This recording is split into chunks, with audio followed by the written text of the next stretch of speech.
Selamat datang di X Undercover. Channel ini merupakan perbincangan antara Dr. Jaya dan Pak Franky yang bertujuan untuk edukasi serta menceritakan pengalaman Dr. Jaya sebagai ahli forensik dan patologi. Sekedar informasi terkait jadwal tayang X Undercover yang akan tayang setiap hari Senin, Rabu, dan Jumat. Maka dari itu, untuk mendukung channel ini agar selalu memberikan tayangan yang informatif dan edukatif, kalian bisa dukung kami dengan cara like, comment, subscribe, dan share. Dan selamat menonton! Kanker prostat itu menjalar. Nepa nggak dok? Enggak. Dia menjalarnya ke tulang dan ke liver. Nah, tulang itu sakitnya setengah mati. Saya tulang ke tulang. Dan tulang itu sakit sekali. Dan orang kadang-kadang kalau yang udah sampai stadium 4 begitu ya, udah sampai ke tulang, itu sampai mereka harus diberikan morfin, Franky. Sekarang gua makin kencing, gua susah katanya. Kencing lagi, baru sedikit, kencing lagi. Kok kenapa kencing makin dikit ya makin tua katanya. Terus kata temennya, iyalah lu udah kencing dari kecil katanya. Udah habis kencingnya katanya. Kencingnya udah habis. Itu lebih masuk akal dok. Kencingnya udah sering jadi udah habis. Kalau laki-laki dikebiri kenapa dia nggak mungkin selingkuh? Tunggu, dikebiri kan penisnya dipotong dok ya? Bukan penis, enak aja. Pijinya. Dok, hasil Google dok sama ngobrol-ngobrol sama dokter Jaya, sekarang saya udah paling nggak tingkatan saya naik dok. Ngasih si Hendy advice untuk berobat. Jadi dia kan suara bindeng, udah saya khawatirnya dia nanti besok nggak masuk gitu kan. Ya saya suruh aja. Untuk itu bias ditanya apa? Kamu tahu mesti apa? Minum obat. Padahal mah yang kayak gitu gampang kan dok ya? Istirahat sama tambah vitamin C dok ya? Betul dok? Iya. Kalau masalah orang sakit itu biasanya kecapean dok ya, dan capean biasanya karena banyak kerja. Tadi saya udah kasih tahu dokter, kerjaan seberat apapun nggak akan terasa berat kalau kita nggak pernah kerjain. Betul kan dok? Iya betul. Nah sekarang dok, ini saya disenggol-senggol sama admin dok, minta tolong dibahas lagi barang-barang yang bau lagi nih dok. Kita ngomong kentut, ngomong BAB, sekarang ngomong kencing lagi nih dok. Kemarin bau badan. Kencing sih kalau nanti kita bahas lagi masalah kencing spesial nih dok ya. Ini kencing yang urusannya agak beda nih dok. Kencing yang ada gangguan. Nah, itu penyakitnya prostatistik. Itu si prostat tadi dok, ada yang minta tolong dibahas lebih lengkap sama dokter Jaya. Saya mau mulai dengan cerita Franky.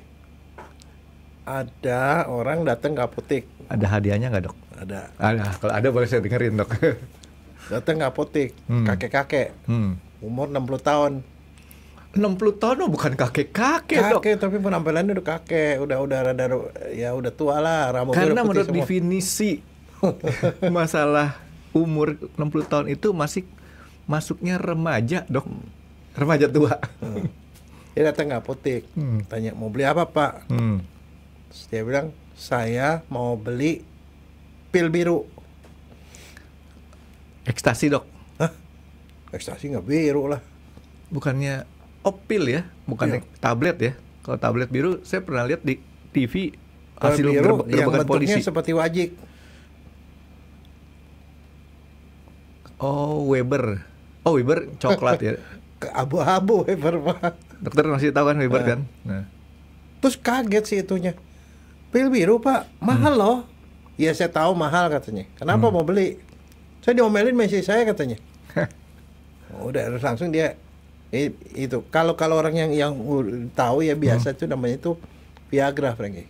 Artinya kalau kita nanti diomelin sama istri kita ke apotek beli Viagra dok? Ya.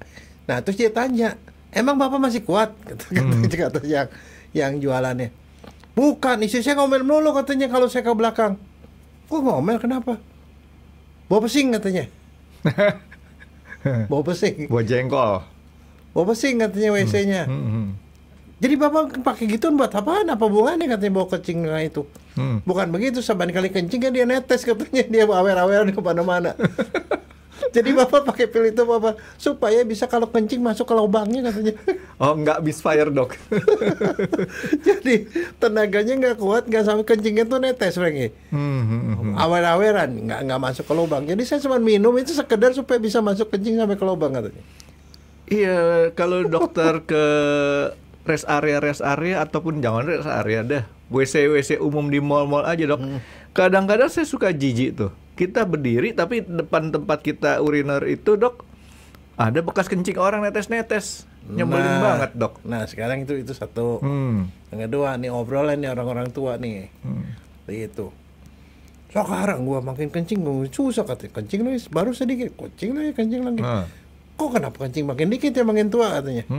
Tuh kata temennya, iyalah lu udah kencing dari kecil katanya. Udah habis kencingnya kan. Kencingnya udah habis. Itu lebih masuk akal, Dok. Kencingnya udah sering jadi udah habis. Nah sebenarnya tuh kenapa? Ini gini, orang tuh kadang-kadang sadar atau nggak sadar sebenarnya. Kalau laki-laki ya, makin lama makin tua, kita punya prostat itu lama-lama makin gede, Franky. Nah prostat itu kan letaknya di pangkalnya penis, di pangkalnya. Dia melengit itu kan ada, jadi gini loh, kan dari kencing dari ginjal, turun ke ureter, sampai ke kandung kemih. Dia kumpulin tuh kencing di kandung kemih, kira-kira sampai 500 cc lah, sampai 1 liter paling banyak. Ureter tuh selangnya, Dok ya? Selangnya. Selang sampai ke kandung kemih ya, Dok ya? Nah dari kandung kemih keluar, itu uretra namanya, yang akhirnya ke penis keluar. Nah yang jadi masalah, bagian pangkal dari uretra itu, saluran itu dikelilingi sama yang namanya kelenjar prostat. Nah kelenjar ini dengan bertambahnya usia, dia makin lama makin besar. Itu karena apa? Karena hormon. Hormon laki-laki kan menurun. Itu pokoknya ada perubahan hormon lah. Perubahan hormon. Akhirnya dia membesar, akhirnya kecekek tuh. Nah biasanya orang di atas 50 tahun, ya mungkin lebih dari separuh lah, itu pasti mengalami gangguan kencing. Nah yang ceritanya itu, yang pertama apa tandanya? Orang gangguan mulai kencing gara-gara prostat ya.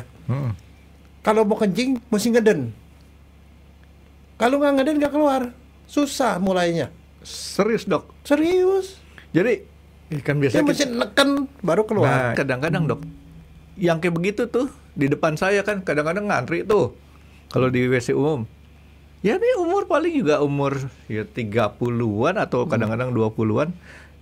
Ya dalam tanda kutip, kesimpulan saya udah jorok aja tuh. Tadinya saya pikir. Enggak, dia netes. Netes. Nah makanya akhirnya gara-gara itu orang tua sering kali sama istrinya kalau misalnya kayak gitu tuh celana dalam itu mesti setiap hari harus diganti. Kenapa? Bau pesing. Kan kencingnya orang dewasa kan bau. Jadi amoniaknya kan. Nah jadi gini, terpaksa dia pakai Pampers, Franky. Laki-laki pakai Pampers itu bukan gara-gara dia apa, supaya tetesannya tuh masuknya ke Pampers. Jadi yang diganti Pampers, jadi celana tuh masih bisa 4 hari, Franky. Depan belakang, luar dalam. Gak bisa dibalik ya. Tapi masalah Pampers sih, Dok, ada yang konyol. Kemarin ke Australia, Dok. Ke Australia kan saya kan punya ini beser. Minum saya banyak. Keluarnya juga banyak gitu kan. Udah istri saya bilang, pakai Pampers aja lo, kalau nanti naik bis kan kadang-kadang belum tentu kita rest areanya ketemu kan. Betul. Tapi begitu pakai Pampers, Dok, nggak kencing-kencing tuh. Enggak, tapi begini ya, Franky ya, itu terpaksa memang harus pakai Pampers. Karena kalau enggak bau pesing. Nanti bau pesing, celana dalam bau pesing, sampai celana luarnya pun bau, kecium bau. Nah. Dan kamu kebayang nggak kalau kamu punya mobil baru? Ada satu kencing satu tetesnya. Masalahnya orang yang prostat itu biasanya netes habis gitu, nggak selesai masih netes. Lama itu Franky sampai tetesannya habis. Kalau mobil baru, Dok, kencing ada netes ke situ, Dok, artinya itu menandakan itu pemiliknya siapa. Kan biasanya kan kalau binatang buas menandakan area, Dok, pakai kencing. Iya. Nah itu kita kencingin. Enggak, tapi itu tanda, Franky. Tandanya itu, jadi itu kan sering kali ketemu gitu. Coba deh kamu tanya deh sama teman-teman. Ya, kayak jadi, gitu enggak? Jadi artinya kan ini kalau kita ketemu satu gejala yang tadi dokter sebutin nih, kencingnya susah. Mau mulainya aja susah. Nih, Dok. Begitu lancar, begitu keluar dia istilahnya ceret gitu, Dok ya. Enggak lancar kayak gitu kan. Terus begitu selesai, dianggap selesai, ternyata masih ada yang keluar netes-netes. Jadi totalnya adalah waktu kencingnya lebih lama dari normal. Persis itu yang saya juga punya teman sih dok. Kadang-kadang saya begitu saya tanya, tadi lu kencing atau BAB? Kencing. Lamanya hampir selama BAB. Tapi cilakanya setelah selesai kencing, tiba-tiba mau kencing lagi. Itu salah satu tanda juga, Franky. Jadi kencingnya nggak habis dikeluarin. Walaupun nggak dingin gitu kan? Jadi kencingnya nggak habis. Nah, yang lebih ketahuan lagi kalau malam. Dia bangun lebih sering dari biasanya untuk kencing. Karena tiba-tiba mau kencing, tapi kencing keluarnya dikit. Kayaknya masih ada sisa. Nah, padahal masih kan normal satu malam tuh paling sekali kencing lagi. Biasanya sih paling jam 2, antara jam 2 jam 3. Kecuali kalau orang kencing manis, diabetes mellitus, atau ada satu penyakit namanya diabetes insipidus. Kencingnya memang banyak, tapi itu penyakit hormon, penyakit diabetes. Tapi ini nggak diabetes dia, tapi malam-malam sering begitu. Itu salah satu tanda. Tapi yang menarik buat saya tadi dokter bilang itu orang-orang tua 50 ke atas. Padahal tadi saya ketemu kalau di rest area atau di mall-mall punya WC yang umurnya masih muda-muda kayak gitu. Itu bisa juga prostat, bisa juga bukan kali dok ya? Bukan juga. Memang mungkin ya orangnya mungkin ada geli dengan itunya, urinoirnya dia jauh-jauh dari situ, nggak ada atau urinoirnya nggak ada jagaannya, Franky kan nih kalau yang itu ada jagaannya kan. Saya udah kayak gitu dok, terpaksa saya pasang kakinya ngangkang dah karena nggak mau injek yang di bawah itu kan, supaya nyampe deket ke situ. Jadi tujuannya terpenuhi, Franky. Iya. Kamu nggak boleh nginjek daerah situ seperti anjing. Tandain gitu. Kamu gak berani ke situ kan? Iya. Ya enggak, jadi saya kebayang aja itu yang tadi si bapak-bapak umur 60-an gitu, 69 kali dok ya. Kalau 60-an kan tuh masih remaja, tapi kalau kayaknya sampai 60 berapa tuh masih remaja disebutnya. Apa pemuda, bukan remaja, sorry, pemuda. Kalau udah 69,9, nah baru itu mungkin disebutnya lebih daripada pemuda ya. Romako. Iya, remaja kolot. Jadi itu yang kayak tadi itu dok, itu yang menyebabkan dia misfire, tidak nembak ke tempat kencingnya.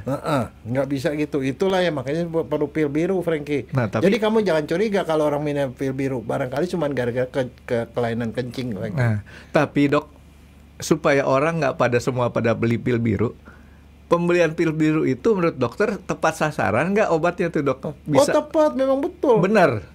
Bisa itu dipakai untuk istilah kencing nembak ke sasaran. Coba aja. Cuman mahal, mahal. Lagian itu mesti pakai kertas resep, nggak bisa sembarangan. Kecuali kamu pinggir jalan tuh ke Glodok. Ke Glodok aja. Pinggir-pinggir tuh ada tulisan. Jadi begitu kita beli pil biru, langsung nembaknya bullseye gitu ya.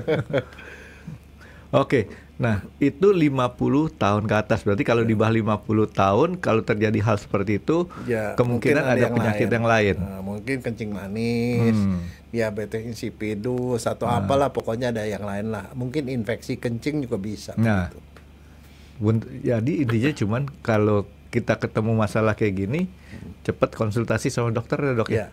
Nah, tapi itu kan kalau belum terlalu parah. Jadi biasanya yang paling awal gitu. Tapi orang nggak merasa itu sakit. Laki-laki kalau mengalami hal seperti itu dia nggak ngerasa sakit, Franky. Cuman masalah kayak tadi nggak dianggap sakit gitu. Nggak dianggap sakit karena nggak sakit apa-apa. Cuman jarang, kebanyakan nggak ada gejala lain cuman kecuali itu. Tapi makin lama makin susah. Akhirnya kadang-kadang kenapa gue kok suka basah melulu gitu ya, terpaksa dipakai Pampers. Nah kalau udah gitu sebenarnya itu udah warning sebenarnya. Itu penyakit, sesuatu yang harus dicari lebih lanjut. Karena kenapa begini? Kalau ada teman saya yang sebenarnya gejala seperti itu, dia sebenarnya nggak begitu ngerasain lah, nggak anggap itu masalah, kan dia pikir ya nggak ada masalah apa. Tiba-tiba terus tahu-tahu dia kontrol ke dokter, diperiksa darah. Nah periksa darah itu biasanya kalau periksa gitu sih dokter sih periksa macam-macam, termasuk salah satu yang wajib diperiksa pada laki-laki adalah PSA. PSA itu prostat spesifik antigen yang khusus dari prostat. Diperiksa, oh kok tinggi. Nah kalau tinggi sama dokter ya, PSA-nya tinggi ya, di atas ada yang tinggi sekali sampai ratusan, ada yang 90-an, dokter pasti langsung dikirim lah ke rumah sakit. Kenapa? Dia itu harus diperiksa sama dokter. Periksanya apa? Itu dokter umum pun bisa melakukan namanya tes colok dubur. Karena prostat itu kan letaknya di pangkal penis. Diraba dari luar nggak bisa karena di luar itu ada tulang. Maka harus dicolok dubur. Jadi dokter pakai sarung tangan, jarinya masuk ke anus, diraba sebelah depan. Nah di depan itu pas prostat. Nah dokter itu jago karena di tangannya itu dia punya skala. Skala. Ini gedenya berapa nih? Kalau dia raba gitu dia ngerasa itu gede. Wah ini gede nih. Nah, gede apa enggak dia bisa tahu dokter. Oh ini gede nih. Kalau gede itu berarti hipertrofi prostat. Prostatnya membesar. Itulah yang menjadi sebabnya. Jadi nilai PSA yang makin gede itu artinya kurang bagus dok ya? Iya. Kalau sampai ratusan itu kemungkinan kanker. Tapi kalau cuma puluhan di atas 4, sekian gitu, puluhan sampai belasan begitu, mungkin cuma pembesaran prostat doang. Nah masalahnya kadang-kadang orang juga abai, nggak mau periksa ke dokter segala macam. Tahu-tahu seperti teman saya nih dokter. Dia tiba-tiba gitu ya, terus dia periksa, oh PSA-nya tinggi. Begitu diperiksa, colok duburnya gede. Terus di USG kan kelihatan itu. Ternyata di situ ada daerah, waktu dicolok dubur juga sebenarnya bisa kerasa ada bagian bukan cuma membesar, tapi dia aja kekeras. Begitu diperiksa, ternyata kanker prostat. Tapi masih mending kalau dicolok dubur hasilnya PSA-nya kanker prostat membesar. Kalau dia bilang dicolok dubur, kamu hamil 2 bulan. Itu lebih bahaya dok. Enggak, jadi dicolok dubur itu buat itu awal. Karena kenapa? Dengan dicolok dubur dokter akan tahu sebenarnya ke prostat itu gedenya kalau di otopsi ya. Itu gedenya udah segini, Franky. Segede ya bola golf dok. Lebih kecil lagi. Bola pingpong. Kok gedean itu, kecil lagi. Oh, gundu yang gede. Ya, gundu yang gede lah. Itu, dokter bisa raba dan itu konsistensinya tuh kenyal-kenyal gitu. Tapi kalau udah keras itu biasanya kanker. Oh. Jadi indikasi awal tuh PSA. Untuk memastikan colok dubur. Kalau dia curiga dokternya di USG, kadang-kadang di MRI juga. Jadi kalau di USG masih kena tuh. Kena dan ketahuan tuh kalau misalnya yang ini daerah lebih keras daripada enggak gitu, jadi bentuk warnanya beda. Nah kalau udah curiga seperti itu, si dokter ngapain? Dokter tuh melakukan yang namanya biopsi. Kalau paling benar di biopsi, mungkin CT scan, MRI atau CT scan, cari jangan-jangan dia udah menyebar kankernya. Kalau dia kanker. Nah kalau udah begitu, yang jadi masalah adalah dia kanker prostat itu. Kalau di Singapura ya, itu kanker nomor 5 pada laki-laki terbanyak. Oh, berdasarkan jumlah nih dok. Nah, bukan terbanyak. Berdasarkan fatality ya. Tapi yang cilakanya ras Tionghoa, ras China itu kanker prostatnya tinggi, Frank. Oh, saya tahu dok, kenapa dok? Nggak tahu. Saya tahu. Apaan? Di Singapura mayoritas orang Cina. Terus kedua orang Cina di dunia tuh banyak. Jadi bukan dia bukan banyak. Begitu. Itu nggak bukan begitu. Itu kamu jangan membodohi orang Singapura. Dia kan periksa di sana kan ada 3 ras Melayu, India sama Cina. Yang Cina ini lebih banyak. Paling banyak orang Cina di Singapura. Bukan persentase yang kenanya. Oh, artinya yang kena dibandingin bukan dengan jumlahnya. Populasinya dok ya? Iya, dibandingin populasinya. Resikonya gitu kita nggak tahu, tapi memang itu kanker itu termasuk ada unsur genetiknya, Franky. Jadi hati-hati nih orang-orang yang punya ras mongoloid ini dok ya. Ya. Apalagi kalau misalnya tadi udah ada gejala tadi. Karena gini, antara kanker dan nggak kanker itu nggak ada bedanya. Kanker nggak ada bedanya. Kadang-kadang nggak ada gejala sama sekali. Jadi yang pokoknya, tadi kan saya bilang kalau ada gejala, kadang-kadang nggak ada gejala sama sekali. Begitu ketahuan udah stadiumnya lanjut. Jadi tidak melalui fase yang orang kencing susah tadi dok? Enggak. Tapi kalau ada beberapa kasus tertentu yang pembesaran prostat. Prostat itu paling kalau gedenya ya sekitar 15 gram sampai 25 gram lah sekitar gitu. Kalau dia udah di atas 30 tuh udah besar. Nah, kalau dia udah besar dia menyekek. Itu uretranya dicekek kemana jadi itu gangguan kencing. Saya kebayang kira-kira apa dok? Telur muda, kalau kita makan soto Madura tuh kan ada kadang-kadang dikasih telur muda tuh. Ya kan segede-gede gitu kali dok ya? Iya. Nah Jadi kalau dia udah nyekek begitu, nah yang paling parahnya adalah kalau orang yang sama sekali tetap kayak gitu-gitu, yang paling parah itu adalah kondisi yang dia datang ke rumah sakit kembung karena dia nggak bisa kencing. Jadi udah kecekek sampai habis, sampai nggak bisa kencing. Kan katanya yang paling sengsara itu kalau apa yang di dalam nggak bisa dikeluarin lagi. Tapi saya lupa, Dok. Si prostat itu gunanya buat apa ya? Itu kelenjar. Nah, gunanya Jadi, buat apa tuh? Dia kelenjar menghasilkan cairan. Nih ya kalau orang ejakulasi ya, cerot keluar, ada cairan, terus ada yang kental-kental tuh, yang seperti kayak ingus kental sekali. Yang ingus kental itu adalah mani. Cairannya itu cairan prostat. Jadi fungsi... Dia tuh tempat berenangnya si sperma. Kalau nggak sperma nggak bisa berenang. Itu kayak airnya. Dia boleh dibilang semacam kayak kurirnya doang, Dok ya. Nah nih ya kalau orang ejakulasi ya ceret ada cairan kan. Cairan kalau orang misalnya terangsang, kadang-kadang keluar cairan kan. Keluar cairan itu cairannya encer. Tapi kalau di ejakulasi ceret, nah itu ada bagian yang kental banget seperti kayak ingus gitu loh. Nah yang kental itu kemudian kan dia nanti mencair. Mencair itu isinya sperma semua. Mencair, dia berenang di dalam larutan prostat itu. Si kurirnya prostat tadi. Jadi kamu kebayang nggak kalau nggak ada cairan prostat? Orang ejakulasi mentok tok gitu kan isinya. Nggak ada kurir. Nggak ada airnya kan yang keluar batu.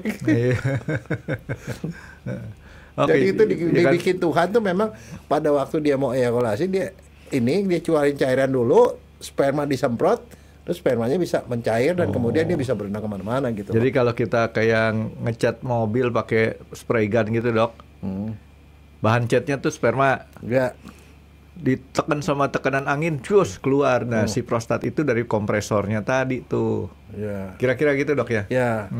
Supaya dia bisa nyemprot keluar. Kalau enggak tuh ya percuma, nggak ada tekanan. Jadi kayak sperma dibentuknya di dalam testis kan, di biji. Biji dia keluar, di situ dikasih cairan namanya ada cairan ada kelenjar vesika seminalis namanya.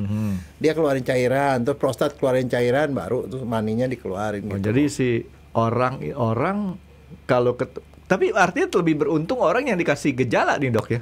Oh iya dong. Dikasih gejala dia masih aware. Oh, hati-hati nih. Ya, tapi kadang-kadang kalau dia abai akhirnya ujungnya kayak gitu. Datang ke UGD perutnya gendut. Kuduk sampai sakit sama menjerit-jerit. Nggak bisa kencing-kencing. Karena nggak bisa kencing di dalam, kepencet habis. Ke rumah sakit diapain? Cuma dipasang kateter aja. Dilewati bagian yang ini langsung kencingnya bisa 2 liter tuh kencingnya. Udah kencing lega, pulang ke rumah, nanti besok dia balik lagi. Iya kan? Kencing kan produksi terus. Pengobatan yang tanggung. Enggak, makanya maksudnya saya ya kadang-kadang itu, tapi sebagian besar juga nggak ada gejala. Makanya saya bilang aware untuk orang yang di atas 50 tahun ya Mbok ya sekali-sekali periksa colok dubur gitu loh. Atau periksa ini ya medical check up, periksa PSA. PSA tadi. Iya. PSA tadi apa? Prostat spesifik antigen. Spesifik antigen. Nah itu prostat itu PSA itu keluar selalu ada di dalam cairan di dalam kencing. Biasanya antara 2,5 sampai 4,5 nanogram per mililiter segitu. 2,5 sampai 4,5 lah. Tapi kalau udah di atas belasan ya mungkin pembesaran prostat. Tapi kalau udah ratusan biasanya kanker. Tapi antar kanker sama itu ya sama-sama besar, Reng. Tapi si prostat ini kan gini, Dok. Ini kan saya coba menangkap, Dok ya. Organ dalam tubuh kita. Itu membesar apa enggak sih, Dok? Enggak. Sebenarnya enggak. Dia membesar gara-gara hormon dan gara-gara usia. Jadi kalau organ tubuh kita begitu kita sampai usia mature, dewasa, udah stop. Iya. Ya, enggak tambah gede lagi. Enggak. Demikian juga si prostat sampai usia tertentu stop, kagak gedein lagi nih. Iya. Oh gitu. Nah, cuman kalau ada suatu hal yang kurang bagus, bukan kurang bagus, orang hormon tuh berubah. Orang tua tuh hormon berubah, dia membesar. Karena usia dan hormon itu yang orang tua hormonnya membesar. Bukan. Kelenjarnya membesar. Hormonnya berubah. Hormonnya berubah. Berarti saya tahu, Dok, jalan keluarnya, Dok. Apa? Jangan pernah ngerasa jadi orang tua. Hormon kita fresh terus. Ya kan? Nah, oke, jadi itu sebabnya kenapa prostat itu timbul pada saat kondisi orang udah mulai agak berumur gitu dok ya. Kalau masih muda, maka hormon masih relatif ya idem-idem aja sama yang sebelumnya dok ya. Gitu kira-kira dok ya. Nggak, ini ada satu pertanyaan dulu waktu kita mahasiswa dulu ya. Ini orang-orang kan di vasektomi itu ya. Jadi saluran dari buah sakar, salurannya itu kan diikat sehingga supaya nggak ada sperma yang keluar pada ejakulasi. Ada mahasiswa tanya, kalau sperma kalau habis di vasektomi, kalau berhubungan yang keluar apa? Gas katanya. Ayo, kamu bisa jawab ya, keluar gas apa ya apa kosong? Itu si prostat tadi dok. Prostat tetap keluar, jadi artinya dia masih bisa ejakulasi, bisa apa, cuman nggak ada spermanya. Jadi gitu, kayak supir bis nggak bawa penumpang aja dok. Soalnya kenapa, Frankie? Kalau nggak ada prostat, nggak ada cairannya sama sekali, yang keluar tuh jadi kayak knalpot, Frankie. Ya keluar gas. Tapi kan ada dok cairannya kan, cairan tetap keluar. Kayak tadi kan dok, berarti cuman kayak bagian yang kentalnya nggak ada. Kayak si bis tadi, supir bis nggak bawa penumpang, kosong ya dok ya. Nah dok, saya kan gini, ini saya mencoba untuk menjadi sok pinter. Kita udah tahu nih, umur-umur tertentu pasti hormon kita laki-laki itu berubah. Kita makanin obat atau suatu hal yang istilahnya untuk mencegah prostat itu membesar. Ya. Kira-kira otak saya benar nggak tuh? Betul. Ada beberapa beberapa pola hidup itu yang bisa ngurangi resiko prostat.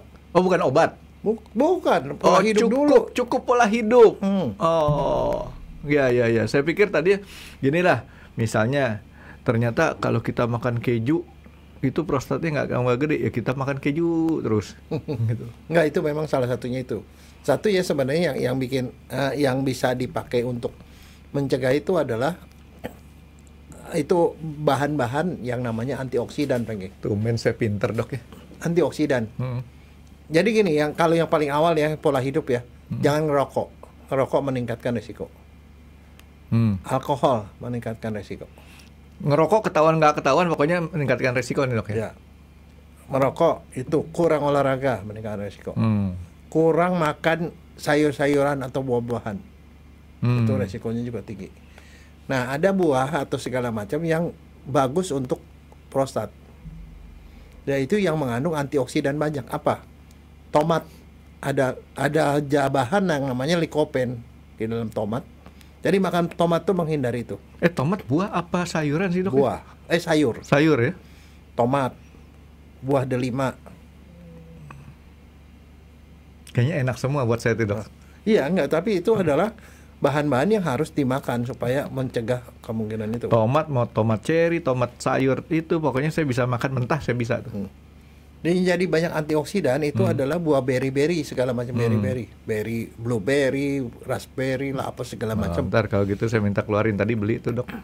Orang harus banyak makan yang mengandung antioksidan. Antioksidan itu ada nggak yang bentuknya udah jadi tablet? Ada dok ya? Ada. Nah kalau kita mau praktis minum ini obatnya antioksidan dok ya? Boleh. Ada yang kan kata dokter kemarin suplemen itu kan boleh begitu dok. Pakai yang mikronutrien, Ada yang bentuknya susu ada, tablet ada, gel juga ada. Oh gitu. Kalau masalah suruh makan tomat mah dok, hobi. Makan stroberi yang berry hobi. Makan sayur. Saya suka sekali dengan sayur. Terus kemudian apa tadi yang dokter bilang tadi itu masalah berry, kemudian anggur itu yang tadi apa? Manggis juga. Kisah dok. Manggis banyak itu. Pokoknya hari ini nanti dok keluar stroberi, udah beli, manggis keluar, anggur keluar, karena udah dibeli semua, jadi tinggal kita ntar makan. Stroberi itu ada treatmentnya khusus, Frankie. Kenapa? Stroberi itu kan ada cekungan-cekungannya tuh. Seringkali di dalamnya tuh ada serangganya, Frankie. Kotoran juga ada di situ. Kamu kebayang nggak sih kalau dia itu kan nggak mungkin nggak ada pestisida dan segala macam, disemprot segala macam, itu pasti masuknya ke sela itu, ke cekungan-cekungannya itu. Sisik-sisiknya tadi. Bukan sisik, bagian yang melepuh-melepuhnya itu ada bolong-bolongnya kan? Iya. Di bolong-bolongnya sering nggak ada serangga segala macam. Terus dan kalau ada insektisida segala macam. Ini direndam sama air garam. Itu kalau ada serangga segala macam ada keluar semua Franky. Kalau kamu mau coba ya begitu direndam begitu, kemudian airnya kamu sentrifuge, kamu putar, lihat di mikroskop itu banyak benda hidup di situ. Strawberry khusus yang itu Franky. Kalau saya sih nggak tahu nih, saya coba percayakan sama saya nggak pakai air pakai garam dok, pakai HCl dok. Hah? Pakai HCl? Kan perut kita ada HCl ya dok. Kalau kita makan langsung kita anggap aja udah sehat tuh. Kan masuk ke dalam cemplung gitu, masuk ke dalam itu ada HCl yang mati juga kan dia dok. Ya, mati. Blueberry juga sama, blueberry kan buluk-buluk gitu kan sama itu. Sebenarnya saya lebih suka blueberry dok, lebih manis dan ada sepet-sepetnya. Kalau strawberry itu manisnya rada beda ya. Tapi si Markisa tadi dokter bilang juga ya. Strawberry, terus apa manggis. Lagi? Manggis. Tapi manggis kulitnya Franky, bukan buahnya. Iya manggis mah. Kamu mau makan kulitnya Franky? Isinya buat saya Franky. Enggak lah dok. Saya manggis nggak gitu suka karena antioksidannya banyaknya di kulitnya. Antioksidan. Makanya sekarang tuh ada beberapa orang farmasi ya, itu mengekstrak kulit manggis, dibikin jadi kapsul, dimakan. Jadi itu bagus tuh dok ya buat kita ya mengurangi perkembangan si prostat tadi. Nah sekarang pertanyaannya, kenapa kok ada yang cuman pembesaran doang, terus ada yang jadi kanker? Tuh kanker itu sebenarnya adalah sel yang kemudian bertumbuh secara pesat, tak terkontrol, dia bertumbuh dengan begitu cepat sehingga dia jadi memadat, jadi padat begitu. Nah itu biasanya ada unsur genetiknya.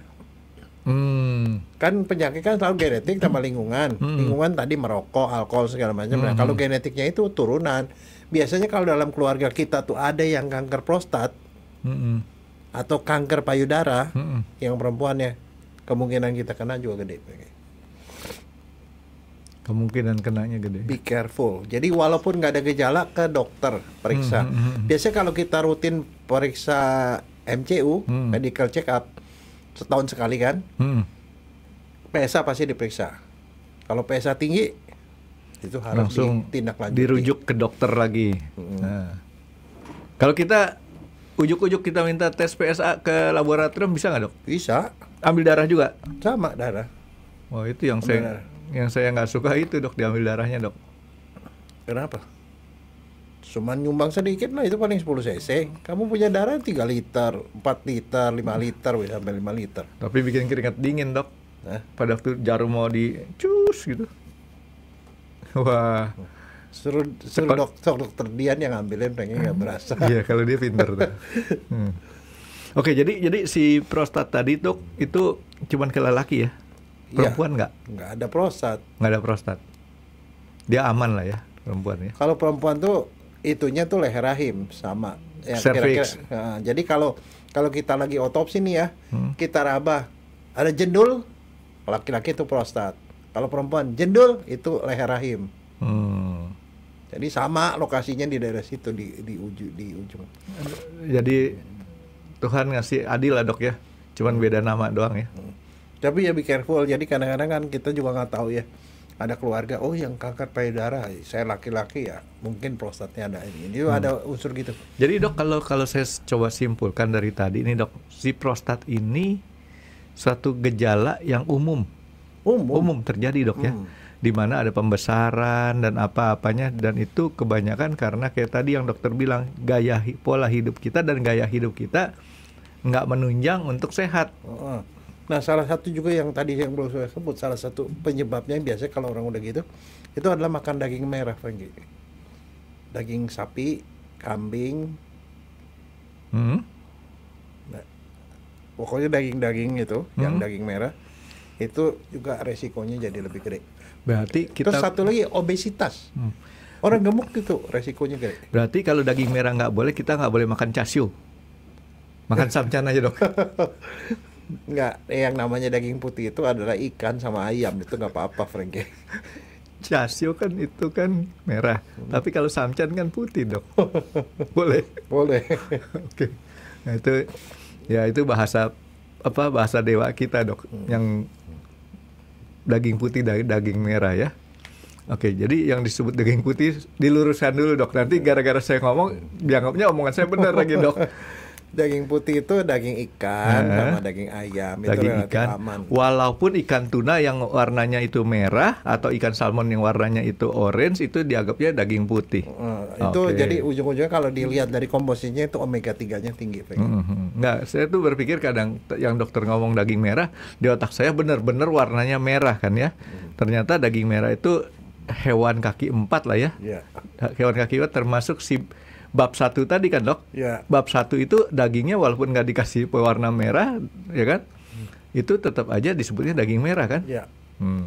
Makanya kadang-kadang kalau orang yang udah kanker gitu, mereka tuh disuruh jangan makan-makan gitu, makannya sayur-sayuran aja kan. Ya, itu salah satunya. Yang salah satu ya yang sebenarnya sangat kesian orang kalau sampai kanker prostat itu, masalahnya dia itu suka menjalar, Frankie. Kanker prostat itu menjalar. Nepa nggak dok? Nggak. Dia menjalarnya ke tulang dan ke liver. Nah tulang itu sakitnya setengah mati. Tulang. Dan tulang itu sakit sekali. Dan orang kadang-kadang kalau yang udah sampai stadium 4 begitu ya, udah sampai ke tulang, itu sampai mereka harus diberikan morfin, Frankie. Bukan dok, otak saya mikir gini, urusannya apa si prostat tuh untuk di pangkal penis di akhirnya di uretra tadi, pangkal uretra, tulang itu kan nggak ada di dekat situ, nggak ada tulang dok. Enggak, dia nyebar lewat pembuluh darah, lewat itu dia dari pembuluh darah, pembuluh limfe itu menyambung seluruh tubuh. Tapi dia punya tempat yang dia sukai, biasanya liver, tulang. Jadi bisa itu kalau udah gitu udah stadium 4 itu kalau kayak gitu kan. Biasanya sih dia bilang kalau udah stadium seperti itu ya dalam 5 tahun tuh 95% tuh udah nggak ada, Frankie. Dalam 5 tahun. Itu kan kalau kanker itu dia nggak pernah dibilang sembuh. Tapi setelah 5 tahun berapa orang yang tersisa dari 100%. Jadi kalau kayak gitu udah pesen coupling cepet-cepet ya dok ya?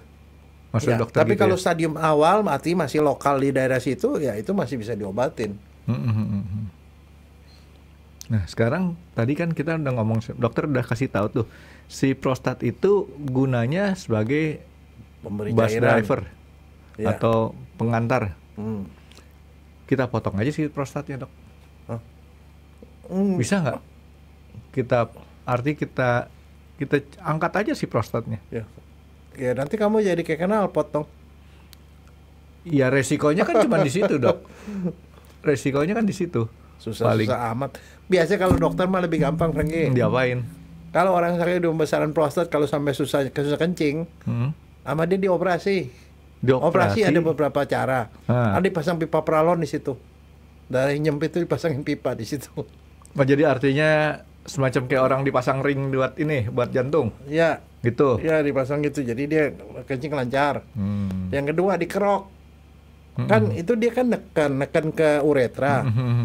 Jadi lewat penis dari ujung itu dimasukin alat, dikerok dindingnya yang neken itu, dikerok. Saya pikir tadinya se-ekstrim saya, cabut aja udah. Enggak, dikerok di bagian dalamnya, prostatnya kan nggak apa-apa. Kan yang jadi masalah kan dia menyempit itu kan. Iya. Tapi kecuali kanker, kalau kanker kan dia bisa nyebar kemana-mana. Kalau cuma pembesaran itu bisa diakalin dengan cara kayak tadi dok ya. Ya itu operasi TUR namanya transuretra. Jadi dari operasi kecil cuma dari dalamnya dikerok. Jadi ada yang dikerok, ada juga yang diiris sedikit, terus jadi dia dibikin seperti itunya jadi longgar lah. Bikinin gorong-gorong dok. Iya, seperti itu. Nah kecuali nih sekarang nih ada orang yang, aduh saya nggak mau lah dioperasi begitu pergi deh. Mereka pergi mau cara yang non operasi. Ada yang juga cara operasi non operasi. Kalau yang terbaru kalau dari ke Singapura ya. Itu mereka ada yang namanya robot, Frankie. Yang operasi robot. Jadi seluruh prostatnya itu diambil, betul seperti kamu, diambil tapi yang ngambil robot. Pakai robot katanya. Nah, itu seluruh prostatnya diambil. Jadi ya nggak ada lagi. Tapi itu hanya dikerjain kalau dia belum menjalar kemana-mana. Terus satu. Tapi kalau yang agak mungkin juga baru juga, tapi yang nggak banyak dilakukan di negara-negara kayak Indonesia ya, kayak di Cina. Di Cina tuh macam-macam. Jadi pada prinsipnya sebenarnya kalau pengobatan, kalau kanker ya, sampai kanker itu kemoterapi. Jadi dihantam dari lewat makan obat atau diinfus ya. Kemoterapi, diradiasi juga bisa. Nah kalau di Cina sana mereka ada macam-macam lagi. Ditusuk sama bahan radioaktif di dalamnya, jadi dengan si prostatnya tadi. Dia ngeluarin sinar, mati selnya.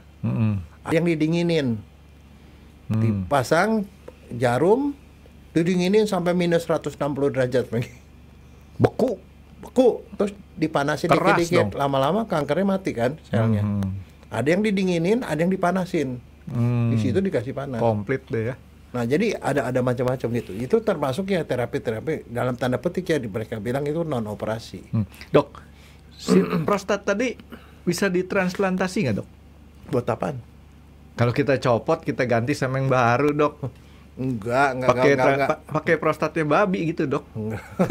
Kan Cina apa pakai babi, jadi pakai prostat babi kasih ke orang. Babi punya prostat nggak dok? Ada lah. Berarti benar kan? Lah. Otak saya kan dok. Ditukar ya aja benar, sama. nggak ngapain, prostat juga nggak perlu juga, dibuang juga nggak apa-apa. Cuma begini, pada waktu operasi itu kadang-kadang ada efek sampingnya, Frank, yang laki-laki juga nggak suka. Apa? Gairahnya nggak ada. Iya, dia impoten. Bener, bisa impoten.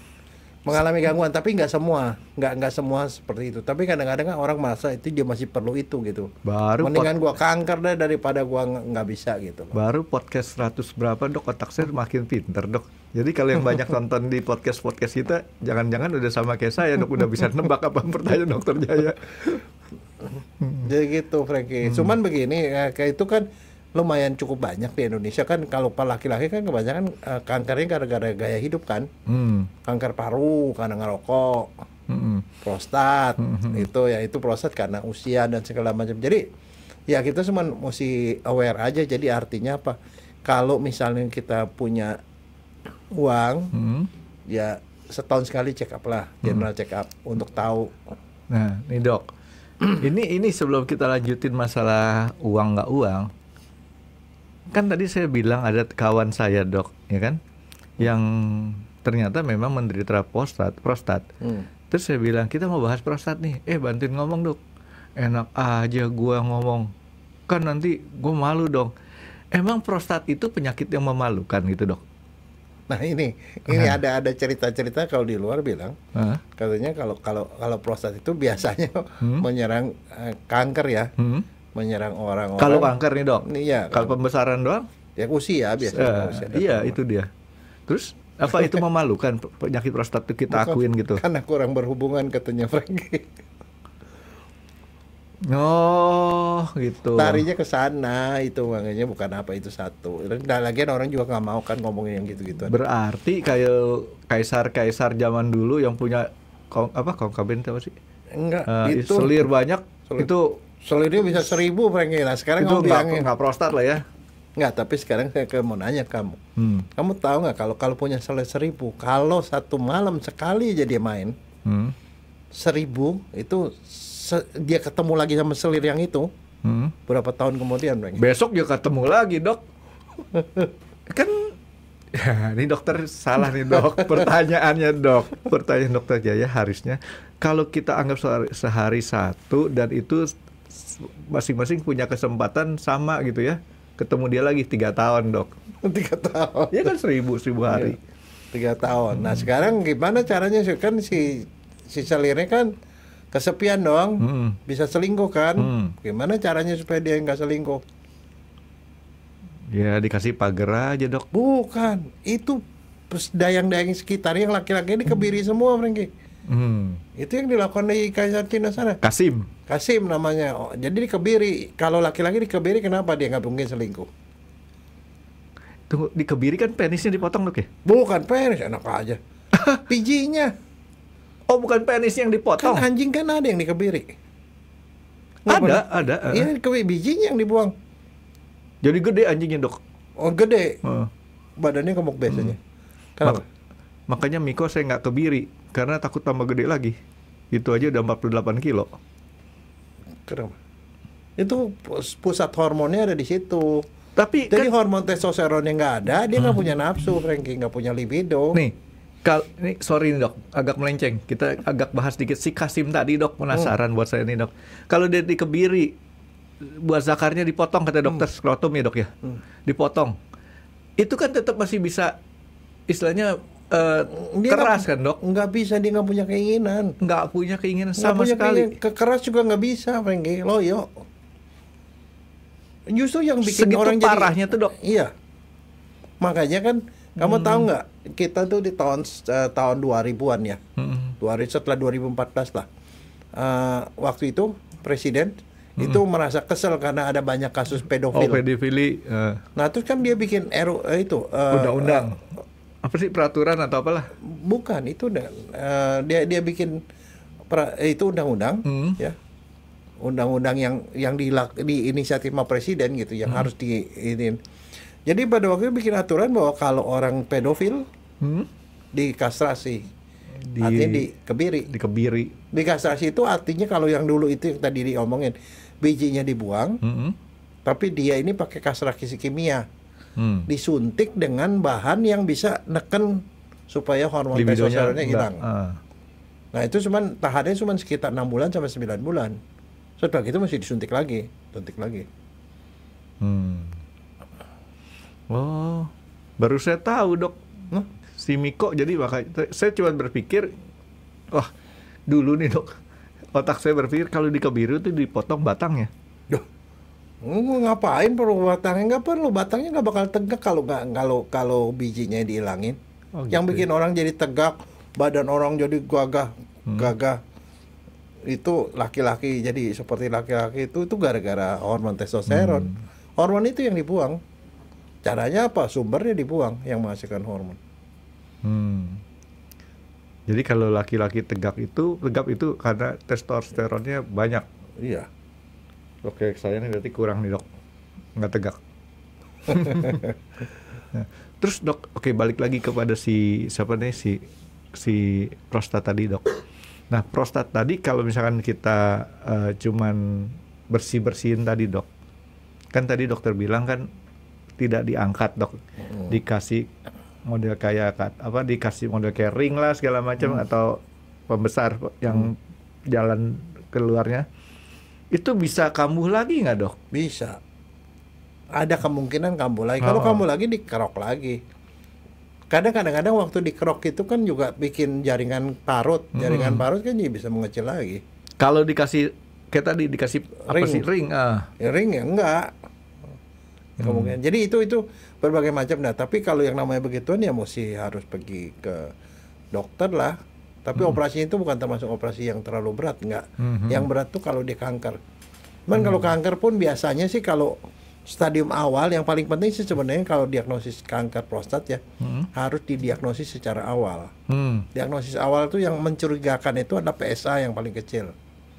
Angka berapa sih dok? Masih ingat nggak? Apaan? Angka minimum atau angka maksimum yang udah mulai dicurigai itu di angka berapa ke atas? Di atas sampai ratusan. Kalau udah belasan aja itu udah mencurigai itu dia pembesaran prostat. PSA itu pembesaran prostat itu biasanya belasan. Tapi kalau udah sampai ratusan itu kemungkinan kanker. Tapi ada kemungkinan juga kanker tapi nggak terlalu tinggi juga bisa. Dokter ngomong ratusannya ngingetin saya sama iklan dok. Apaan? Berapa lapis? Ratusan. Emang enak bagi-bagi. Ingat kan dok iklannya? Enggak. Nah, ntar cari aja masih ada pakai tuh iklannya dok. Nah, jadi itu si prostat tadi itu artinya dikerok-kerok gitu, cuman bisa berulang. Nah, pertanyaan saya berikutnya nih dok. Ini kadang-kadang ada orang jual obat prostat secara herbal. Itu maksudnya itu untuk supaya yang sudah membesar itu menciut, atau yang besar bisa menciut lagi nggak dok? Sebenarnya begini, kalau orangnya belum indikasi operasi, biasanya indikasi operasi itu kalau sampai dia sering infeksi, terus sama sekali nggak bisa kencing atau apa yang gitu-gitu. Jadi benar-benar ada gangguan yang parah itu baru dioperasi. Kalau enggak mereka dikasih obat. Ada obat yang justru bisa memperbaiki fungsinya. Ada ya? Ada obatnya.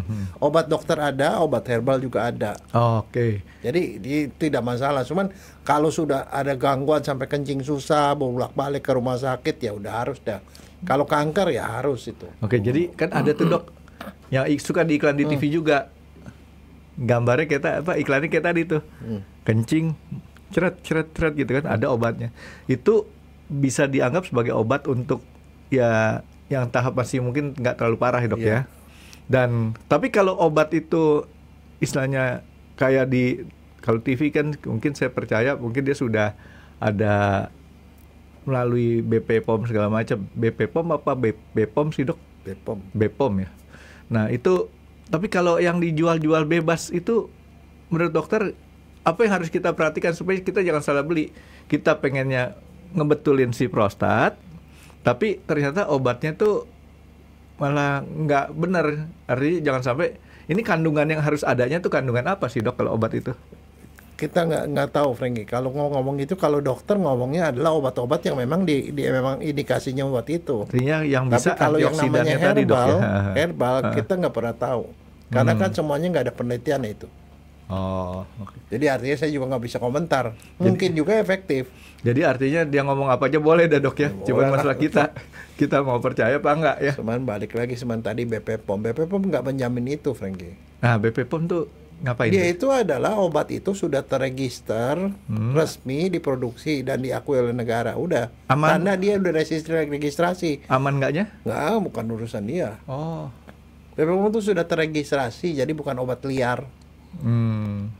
Itu aja dok. Iya, bahwa ini mengandung ini begini indikasi gini ya dia ya oke gitu. Nggak ada sih namanya penelitian. Paling kalau yang itu misalnya bahwa ini obat ini berbahaya, ya itu dia punya kewenangan. Oh, kalau dia berbahaya baru dia misalnya. Tapi kalau cabut. misalnya itu bagus apa enggak, ya itu adalah penelitian yang lakukan. Biasanya makanya bukan urusan si BPOM tadi ya. Iya, biasanya kalau tanya dokter pasti kalau nulis resep berdasarkan ini berdasarkan penelitian. Itu memang efektif gitu loh. Itu dokter yang punya kendali, bukan ada POM apa enggak. Ya tadi dokter bilang kenapa dia malu dok? Karena dianggapnya bahwa dia tidak laki-laki lagi gitu dok ya? Bukan, dia itu jarang berhubungan. Iya, takut ketahuan modalnya gitu dok ya? Enggak, tapi itu enggak. Ya orang biasanya nggak suka lah ngomongin yang begitu-gitu. Karena penyakit yang kan ada beberapa penyakit memalukan. Misalnya kayak HIV kan memalukan. Panu memalukan gitu loh. Tapi ya kan ada penyakit yang keren Frankie. Sakit jantung nggak keren, itu makannya bagus berarti. Oh iya, makanya kalau meninggal jangan gara-gara sakit bisul dok, malu tuh. Nah, oke. Nah kan sekarang kita tinggal milih nih dok. Kita mau buka yang malu atau kita nanggung resiko? Enggak. Buka ke dokter. Ya, artinya kan kayak tadi saya bilang, ada orang yang ke dokter aja dia nggak mau ngomong. Enggak, tapi jangan salah loh. Saya tuh banyak nemuin orang yang kalau ke dokter kagak mau walaupun sudah ada gejala. Nah itu dia. Dia bilang kenapa? Oh, dokter sekarang pintar-pintar, kata kalau gua ke dia udah pasti dia ada diagnosis macam-macam, gua stres katanya. Daripada stres. Sama juga ada orang yang suruh periksa lab, medical check up untuk lab aja nggak mau. Nanti ketemu macam-macam penyakit katanya, mendingan gua nggak tahu. Itu dokter nyindir saya tuh dok. Saya terus terang memang jarang sekali mau periksa. Tapi itu salah Frankie. Kamu motong rezeki orang.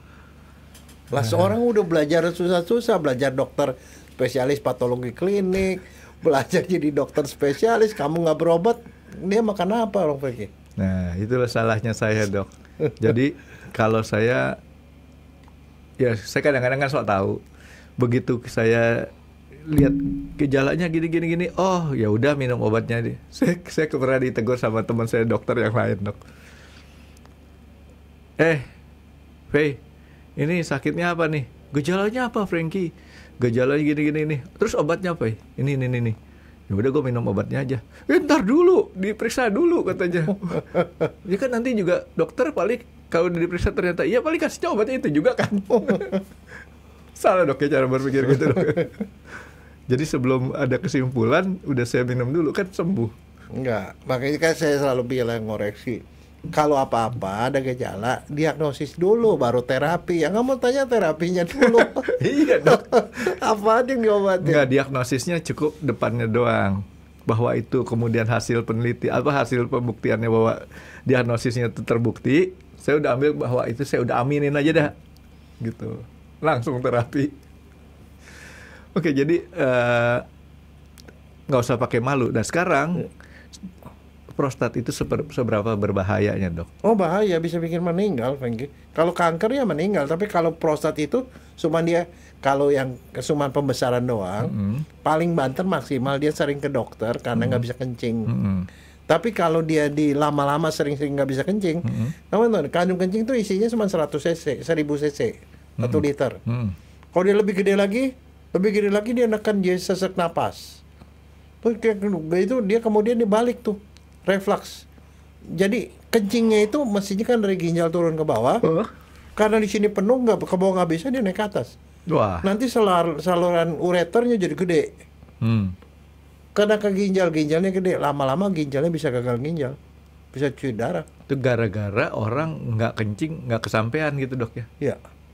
Dan salah satu juga yang kalau barangkali yang mesti waspada, kalau kencing sampai sakit atau kencingnya berdarah, warnanya merah, ya be careful lah, itu kanker biasanya. Tapi yang untuk pasien tetap harus dokter, harus biopsi. Jadi bukan sekedar merah karena habis, kan ada dok makanan atau minuman yang bikin kita toto merah tuh warnanya. Itu tuh. makan buah naga merah. Iya, baru saya mau bilang. Buah naga merah. Kamu minum obat merah juga merah kali, Frankie. Barangkali. Minum Wantek dok. Dok, sekarang nih dok, masaknya nih dok, masaknya. Mulai dari dia pertama sakit atau kencing nggak beres, sampai kemudian dia makin lama makin memburuk lagi, itu biasanya makan waktu berapa lama? Beda-beda. Tergantung. Nah, ini salah satu hal yang belakangan ditemukan ya. Karena orang itu defisiensi vitamin D juga bisa bikin kanker. Jadi makanya kadang-kadang. Ini kanker yang penyakit kan dok? Iya. Bukan Kanker. penyakit di dompet. Vitamin D kurang. Dan beritanya adalah bahwa di Indonesia vitamin D orang Indonesia itu cuma 17,6. Padahal normalnya mesti 80. Artinya kenapa kalau itu dia rendah, ya mestinya suplementasi vitamin D. Sama antioksidannya kurang kayak gitu. Artinya saya normal sebagai orang Indonesia dok. Apa? Ya segitu. Enggak, soalnya kalau vitamin D itu parah. Karena orang bilang itu vitamin itu sebenarnya bukan, vitamin D itu bukan vitamin, Frankie. Itu adalah prahormon. Dia sebenarnya hormon yang mempengaruhi banyak sekali sistem, termasuk imunitas, kekebalan, dan satu lagi kanker. Itu jadi be careful. Jadi ada baiknya juga sih kalau ini dicek vitamin D3-nya. Vitamin D, vitamin duit. Oke, jadi si prostat ini bisa mengakibatkan kematian dok ya? Ya. Kalau dia sampai kanker. Kalau dia tidak sampai kanker dok? Ya, sering-sering ke dokter karena nggak bisa kencing. Jadi dan satu lagi kan lah ya. Satu lagi malu lah, Frankie. Kalau kamu tuh ngompol melulu, salah satu itu yang bikin orang jadi ngompol melulu kan ini DNA test itu. Dari kadang tiba-tiba nggak bisa tahan kencing. Nah, salah satu gejalanya tidak bisa tahan kencing lagi. Nggak sempat kita bilang, sebentar saya mau ke WC dulu. Enggak. Tahu gitu ya. Iya, nggak bisa nahan, puas tahu tumpah. Nah itu salah satu gejala. Be careful. Artinya mesti yang dengar gini cepat minta periksa dokter, minta obatnya apa dok ya? Dan satu biasanya kan sekarang pertanyaannya ke dokter apa, Frankie? Yang hidup dok. Kan kalau dokternya udah meninggal nggak bisa dok. Dokter apa ADR ada pak? Bukan, dokter umum aja bisa. Dokter umum tuh bisa kalau untuk prostat doang, karena dokter bisa colok dubur, Frankie. Itu kalau dokter yang AND apa ARD apa? Apa sih? Nih ya begini, kalau dulu waktu zamannya saya ya, setelah dokter umum 6 tahun, dia sekolah bedah lagi 3 tahun sampai 4 tahun. Habis gitu dia mendalami lagi urologi. Urologi namanya. Ke urologi. Jadi 3 tahun ya, ditambah urologi 2 tahun lagi 5 tahun. Kalau sekarang itu sudah dipersingkat. Setelah dokter umum, setelah ke daerah, dia belajar lagi 3 tahun jadi urolog. Tapi jadinya beda. Kalau dulu SPB spesialis bedah, terus koma SPBU bedah urologi. Artinya setelah bedah sekolah urologi lagi. Kalau sekarang SPU spesialis urologi. Nah jadi biasanya dokter umum periksa kalau dia pembesaran nih atau dia periksa PSA tinggi, biasanya dirujuk ke dokter urolog. Urolognya ada yang SPBU, artinya dia dokter bedah ngelanjutin urologi, atau SPU nggak lewat bedah lagi langsung urologi. Yang SPBU itu agak bahaya, Dok. Bau bensin deh. Bau bensin, Dok. Ya tapi itu ya gitu. Jadi itu ada spesialisnya, Frankie. Sekolahnya lama 6 tahun. Kalau urologi itu 3 tahun sampai 4 tahun. Oh iya. Jadi ya 10 tahun lah. Tapi kalau SPBU itu lebih lama lagi. Tapi itu semua sih dua-duanya ada. Jadi artinya ke dokter umum pun bisa. Tapi biasanya mereka awali dengan, kalau ke dokter kan medical check up, pasti diperiksa PSA. PSA tinggi sama dokter colok dubur. Kalau dokternya mau ngajak dulu, kayaknya besar nih, baru dikirim gitu loh, dirujuk. Kalau sekarang dengan BPJS ya, itu bisa gratis kan. Tapi harus lewat dokter umum. Ke puskesmas pun bisa mereka lakukan pemeriksaan itu. Yang saya ngomong ini yang biasa-biasa ya, artinya nggak perlu kamu mesti kaya raya tuh untuk bisa berobat begitu. Untuk sekedar ngecek ataupun apa, nggak perlu punya duit itu. Tapi nah satu lagi, Frankie, kan sekarang ada program nih, kamu tahu kan, program baru dari Presiden Prabowo. Makan siang bergizi. Bukan. Apaan? Medical check up gratis kalau ulang tahun.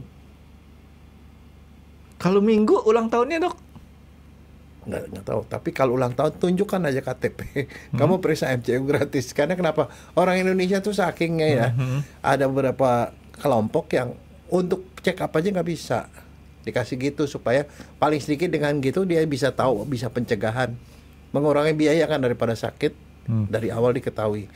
Ulang tahun setahun sekali gratis. Jadi artinya apa? Lumayan aman lah. Ntar mesti saya cek, Dok, prosedurnya gimana, Dok, ya, supaya istilahnya ya paling nggak kan saya kasih tahu pada teman-teman saya nih, MCU lah, jangan MCK gitu.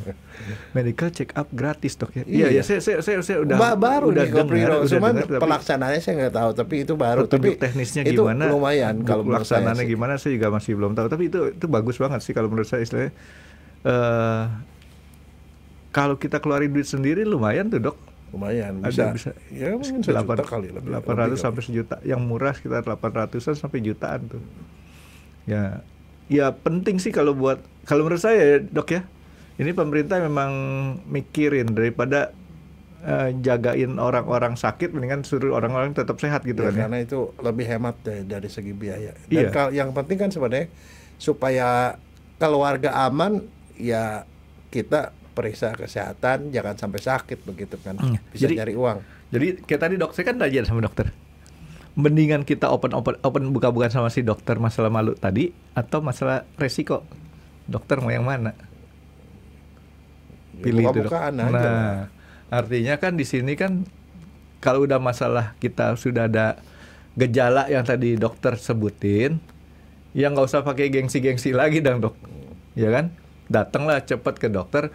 Masalah ini kemudian divonisnya ini memang prostat atau hal lain, itu urusan nanti gitu kan, Dok ya. Dan satu lagi saya mau ngomong, kalau laki-laki pakai pampers itu jangan diketawain, Pengki. Kenapa? Ya, nggak ketahuan kok. Bukan karena itu usia.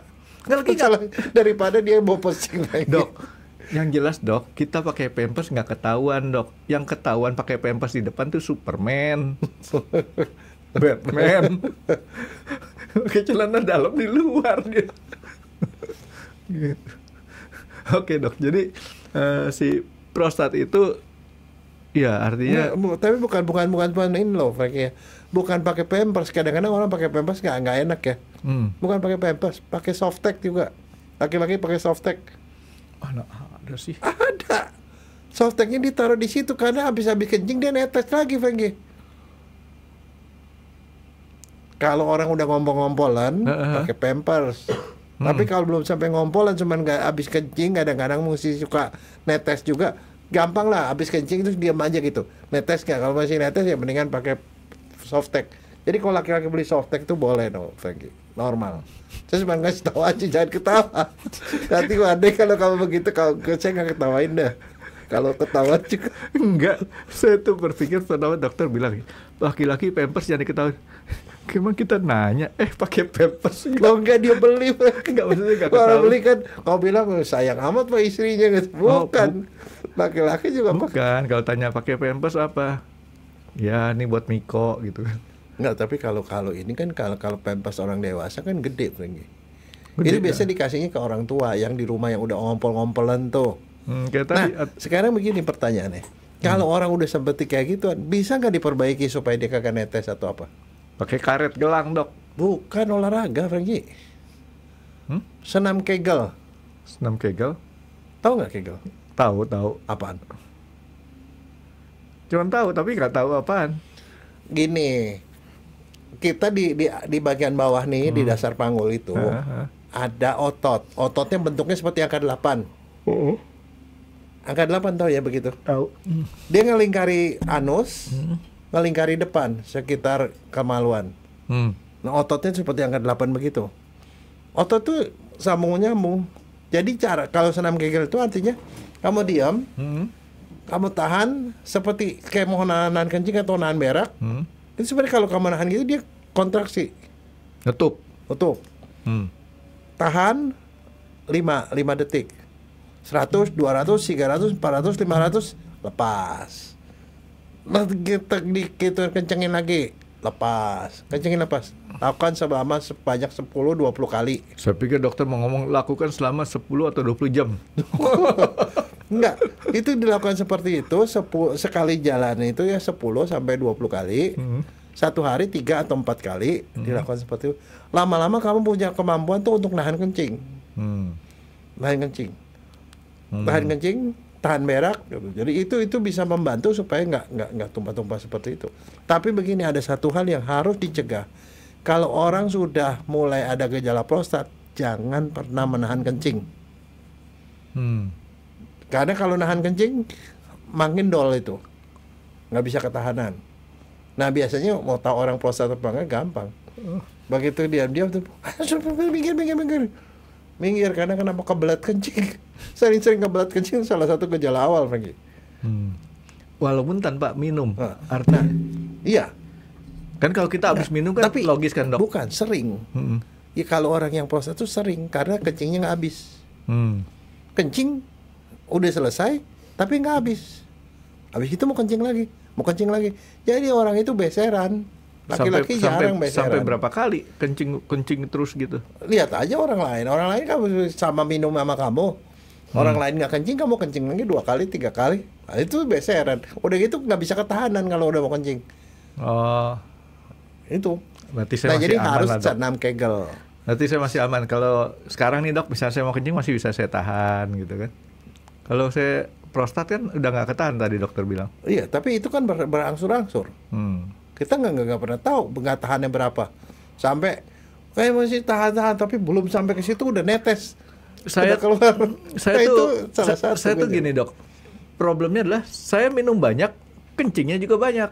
Iya, gak ada masalah. Nggak ada Tapi masalah, kalau ya? orang lain minumnya sama kayak kamu, dia nggak kencing-kencing, kamu kencing melulu, nah itu salah satu gejala. Itu yang bermasalah gitu ya, Dok ya. Iya. Jadi kalau intake-nya banyak, keluarnya banyak juga nggak masalah. Nggak masalah. Tapi kalau malam, Nggak malam, cuman paling jam 2 malam lah ya. Kalau malam sekali. Kalau lebih dari sekali ada something, itu mesti diperiksa. Kalau nggak kayak tadi si prostat atau si dia kencing Diabetes. gula ya. Iya. Gimana sih?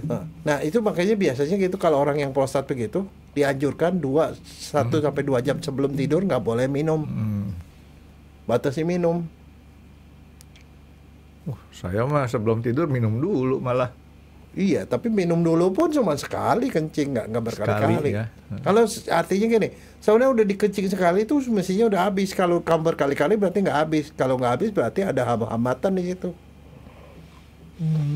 Nah, senam kegel itu biasanya dilakukan orang itu untuk untuk jaga supaya orang nggak dol, nggak tahan buang air, berak, nggak tahan kencing, atau satu kalau perempuan digituin katanya supaya untuk kuat daya cengkram katanya.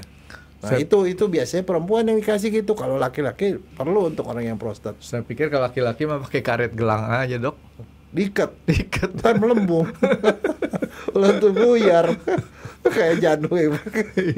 Susah-susah amat karet gelang surut gitu udah. Nah, kalau masih punya kulup, kalau nggak ada kulupnya apa yang diikat lagi? Dicekek, mati dia. Cekik batangnya, Dok, leher. Oke, dokter, jadi ya prostat ini suatu hal yang berbahaya kalau menurut saya, Dok, ya. Iya, enggak, tapi itu umum, makanya kan saya bilang kita mesti bicara ini karena itu adalah umum pada orang-orang tua. Nah, yang saya mau anjurin gini aja, artinya supaya kita udah tahu nih, prostat itu bisa diperbaiki. Ya makanan yang antioksidan diperbanyak aja, Dok. Iya. Ya kan, itu aja supaya istilahnya kalaupun kita udah kena prostat dengan makan banyak antioksidan, saya rasa itu juga ya artinya memperbaiki lah ya. Iya. Betul. Dan satu vitamin D jangan lupa. Duit. Ya. Oke, Dok, ada yang lain, dokter? Ya udah. Nah, thank you, Dok. Ini ntar prostat mudah-mudahan banyak yang nonton juga supaya karena ini banyak laki-laki dan teman-teman saya ya kan teman-teman dokter kan temannya banyak dokter. Kalau saya kan jarang teman-teman dokter. Saya kan banyak sesama supir akap ini kan mungkin Ya, penting. Orang yang suka jalan itu yang jadi masalah adalah di jalan tol, Frankie. Jalan tol kalau panjang tuh sampai berapa jam itu pasti kebelat kencing, biasa ditahan. Saya biasanya 2 jam sekali, Dok, ke rest area. Kita ada patokannya. Misalnya saya di sini ya, Jakarta Surabaya atau Jakarta mana gitu ya. Itu 2 jam tuh pas nyampe Cirebon. Ya. Ya. Nah, itu salah satu kan rest area itu setiap berapa kilo itu itu diperhitungkan aturannya itu. Di kilometer 200-an tuh ada rest area. Itu diperhitungkan dari situ karena kalau orang nahan-nahan itu juga nggak bagus. Habis dari situ di daerah 200-an di kilometer 429 di Ungaran berhenti lagi. Terus langsung lagi ke sana. Itu sampai ke Ngawi terus lagi tuh. Ya 2 jam sekali lah kita ngikutin cara supir-supir. Ya kalau laki-laki sih nggak ada Eropa. masalah, Frankie. Laki-laki nggak ada masalah, kenapa? Kalau buat buang air gampang. Oh, buka pintu Kalau depan, pintu belakang udah jadi kabar kecil sendiri. Nah, tapi kalau perempuan tuh susah, Frankie. Perempuan susah. Dan perempuan tuh biasanya lebih beser Gitu ya. dibandingin laki-laki. Betul. Karena kenapa salurannya juga pendek, Frankie. Saluran uretranya tuh pendek sekali kalau perempuan. Kalau laki-laki kan sepanjang belalainya itu saluran panjang. Oke, Dok, jadi kita pokoknya intinya makan banyak antioksidan, Dok, ya. Ya. Supaya sekarang waktunya nih, Dok, kita makan antioksidan, Dok. Terima kasih sudah menonton X Undercover. Jangan lupa like, comment, dan subscribe. Dan ditunggu ya video-video kami selanjutnya. Nah, buat kalian, jika ada pertanyaan untuk Dr. Jaya, boleh banget komen di bawah. See you guys!